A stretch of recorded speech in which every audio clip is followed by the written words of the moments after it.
عليكم ورحمة الله وبركاته. الحمد لله الذي أبدع الأفلاك والأرزين، والصلاة والسلام على من كان نبيا وآدم بين الماء والطين، وعلى آله وأصحابه أجمعين. أما بعد، فأعوذ بالله من الشيطان الرجيم. بسم الله الرحمن الرحيم. إنا نحن نزلنا الذكر وإنا له لحافظون. صدق الله العظيم. قال النبي صلى الله عليه وسلم: أشراف أمتي حملة القرآن، أو كما قال عليه الصلاة والسلام. معزز علماء کرام اور انتہائی واجب الاحترام بزرگوں، دوستوں اور پردہ نشی خواتین حضرات، آج کے اس عظیم الشان اجلاس عام اور جلسہ دستار بندی کے موقع پر مجھے لب کشائی کا موقع ملا. یقیناً یہ میرے لیے بڑی سعادت کی بات ہے. حاضرین گرامی، دراصل آج کا یہ وقت ان بچوں کے اعزاز اور حوصلہ افزائی کے سلسلے میں منعقد کیا گیا ہے جنہوں نے قرآن کریم کو اپنے سینوں کے اندر محفوظ کیا. واقعی وہ بڑے ہی قابل مبارکباد ہیں. ایسے ہی ان کے ماں باپ بھی بڑے ہی قابل مبارکباد ہیں کہ انہوں نے اپنی اولاد کو حفظ قرآن کے لیے فارغ کیا. اللہ انہیں قبول فرمائے. عزیزان ملت، آئیے میں مختصر وقت میں اپنی بات مکمل کر کے اپنی جگہ لے لوں گا، چونکہ ابھی ہمارے بڑے علماء کرام کے بیانات باقی ہیں. آئیے چند منٹ فضیلت قرآن کریم پر اپنی کچھ باتیں پیش کرتا ہوں. چونکہ رب کائنات نے جناب نبی کریم صلی اللہ علیہ وسلم سے پہلے 3 نبی ایسے بھیجے ہیں جنہیں آسمانی کتابیں عطا فرمائی ہیں.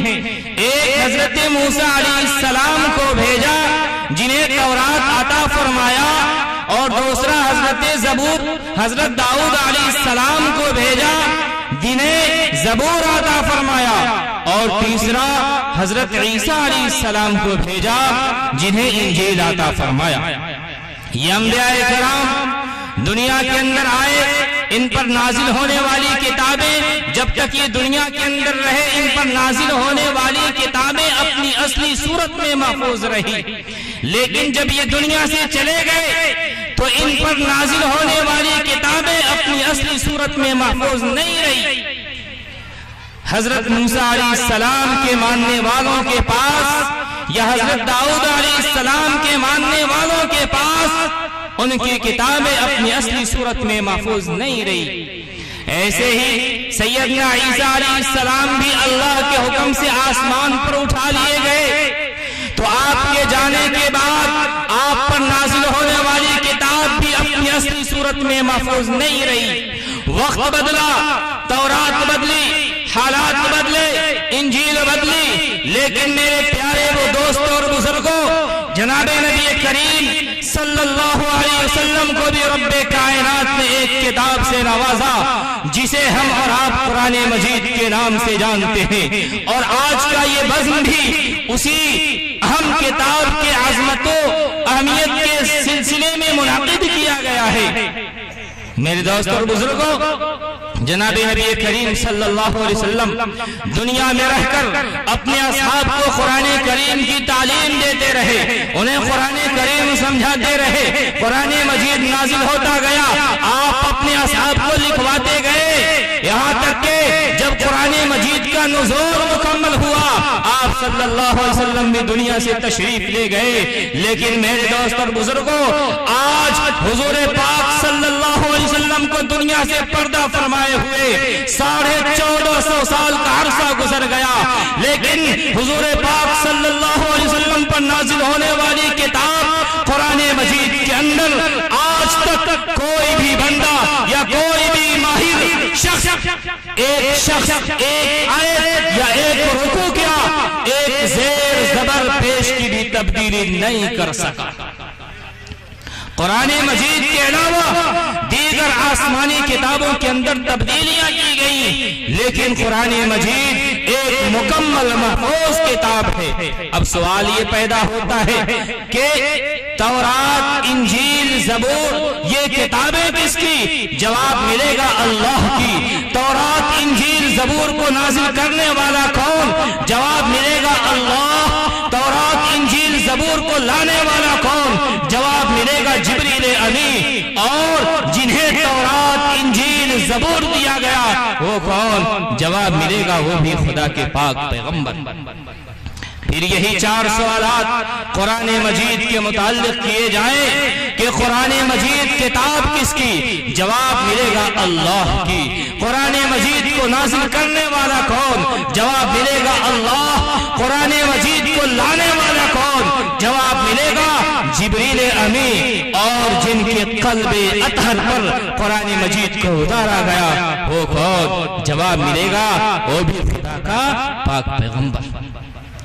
جب کتابیں وہ بھی اللہ کی، کتاب قرآن کریم بھی اللہ کی، جب تورات، انجیل، زبور کو نازل کرنے والا بھی خدا ہے اور قرآن مجید کو نازل کرنے والا بھی خدا ہے، تورات، انجیل، زبور کو لانے والے بھی جبریل امین ہیں اور قرآن مجید کو لانے والے بھی جبریل امین ہیں، یہاں تک کہ جن کے قلب اطہر پر تورات، انجیل، زبور کو نازل کیا گیا وہ بھی خدا کے پیغمبر، اور جنہیں قرآن دیا گیا وہ بھی خدا کے پیغمبر۔ تو جب کتابیں سب اللہ کی، منزل من اللہ ہونے میں سارے برابر، اللہ کی کتاب ہونے میں سارے برابر، اور جبریل امین کے لانے میں سارے برابر، تو قرآن مجید محفوظ کیوں اور دیگر آسمانی کتابیں محفوظ کیوں نہیں؟ اس کا جواب رب کائنات نے قرآن مجید کے اندر دیا۔ اِنَّا نَحْنُ نَزَّلْنَا الذِّكْرَ وَإِنَّا لَهُ لَحَافِظُونَ کہ اے پیغمبر ہم ہی نے قرآن مجید کو نازل کیا ہے اور اس کی حفاظت کی ذمہ داری بھی ہماری ہے۔ پھر اللہ نے اسباب کے درجے میں افراد کا انتخاب فرمایا اور حفظ قرآن کا ایسا جامع و مکمل انتظام فرمایا کہ حفاظ کرام نے قرآن کریم کے الفاظ کی حفاظت فرمائی۔ حفاظ کرام نے قرآن کریم کو اپنے سینوں کے اندر محفوظ کیا۔ قرآن حضرات نے اس کے پڑھنے اور پڑھنے کے طریقے کو محفوظ کیا، یہاں تک کہ علماء نے اور مفسرین نے قرآن کریم کے ترجمہ اور مطالب کو محفوظ کیا۔ الغرض ہر زمانے میں ہر فن کے ماہرین نے اپنے اعتبار سے قرآن مجید کی حفاظت فرمائی، اور ایسی حفاظت کہ صبح قیامت تک اس کے اندر تبدیلی کا ذرہ برابر بھی تصور ناممکن ہے۔ لا یأتیہ الباطل من بین یدیہ ولا من خلفہ، کہ یہ ایسا کلام ہے جس میں کسی بھی طرف سے باطل داخل نہیں ہو سکتا۔ حاضرین، یہ قرآن مجید کے نزول اور دیگر آسمانی کتابوں کے نزول کا طریقہ بھی الگ ہے۔ جب رب کائنات نے آسمانی کتابوں کو نازل کرنے کا ارادہ فرمایا قرآن مجید کے علاوہ، مثال کے طور پر جب رب کائنات نے تورات کو نازل کرنے کا ارادہ فرمایا تو جناب حضرت موسیٰ علیہ السلام کو حکم دیا کہ اے موسیٰ تم کوہ طور پر جاؤ، وہاں 40 دن کا چلہ کرو، تمہیں وہاں کتاب ملے گی۔ چنانچہ حضرت موسیٰ علیہ السلام اپنے گھر سے چلتے ہیں، کوہ طور پر جاتے ہیں، 40 دن کا چلہ کرتے ہیں، وہاں پر انہیں کتاب دی جاتی ہے۔ حضرت عیسیٰ علیہ السلام کو حکم ہوتا ہے کہ آپ اپنی عبادت خانے کے اندر رہیں، یہاں پر آپ کو کتاب ملے گی۔ ایسے ہی حضرت داؤد علیہ السلام کو حکم ہوتا ہے کہ آپ اپنی عبادت خانے سے باہر نہ جائیں، آپ کو یہاں کتاب ملے گی۔ لیکن میرے دوست اور بزرگوں، جب قرآن مجید کے نزول کا وقت آتا ہے تو رب کائنات نے آخری نبی جناب محمد عربی صلی اللہ علیہ وسلم کو کسی خاص جگہ اور وقت کے لیے پابند نہیں فرمایا، بلکہ ہمارے اور آپ کریم صلی اللہ علیہ وسلم مکے کے اندر ہے، رب کائنات نے قرآن مجید کو مکے کے اندر بھیجا، نبی مکے کی گلیوں میں قرآن مجید کو مکے کی گلیوں میں اتارا گیا، نبی جو ہے مدینے کے اندر ہے، قرآن کو مدینے کے اندر بھیجا، نبی مدینے کی گلیوں میں قرآن کو مدینے کی گلیوں کے اندر بھیجا، یہاں تک کہ میرے دوست بزرگوں نبی بازار کے اندر، نبی پہاڑ پر، نبی غزوہ خندق میں، غزوہ بدر میں، غزوہ احد کے اندر رب کائنات نے قرآن مجید کو ان جگہوں پر بھیجا، یہاں تک کہ جناب نبی کریم صلی اللہ علیہ وسلم اما عائشہ صدیقہ رضی اللہ تعالیٰ عنہ کے بستر پر تو رب کائنات نے قرآن مجید کو اسی جگہ بھیجا۔ یہ ہے قرآن مجید کی عظمت۔ انشاءاللہ 2-3 منٹ کے اندر اپنی بات مکمل کر لوں گا۔ اب سوال یہ ہوتا ہے کہ جب قرآن کریم اتنی عظمت اور اہمیت والی کتاب ہے تو جس شخص نے قرآن کریم کو اپنے سینوں کے اندر محفوظ کیا، یا جس ماں باپ نے اپنی اولاد کو حفظ قرآن کی غرض سے مدرسے کے اندر ڈالا، یا جس ماں باپ نے اپنی اولاد کو حافظ قرآن بنایا، تو رب کائنات انہیں کن انعامات سے نوازیں گے؟ اللہ کی جانب سے انہیں کیا ملے گا؟ آمینہ کے لال محمد عربی صلی اللہ علیہ وسلم کو اس پر متعدد فرامین موجود ہیں۔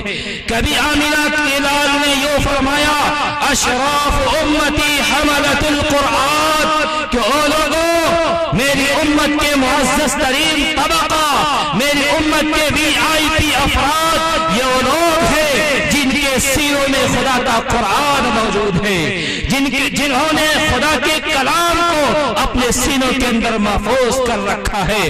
کبھی آمینہ کے لال نے یہ فرمایا، خیرکم من تعلم القرآن وعلمہ، کہ اے لوگوں میری امت کے بہترین افراد یہ وہ لوگ ہیں جو قرآن کریم سیکھتے ہیں، آگے دنیا کو سکھانے کے فکر کرتے ہیں۔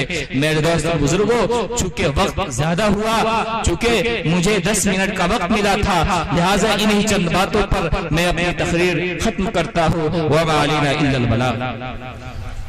ماشاءاللہ، سبحان اللہ۔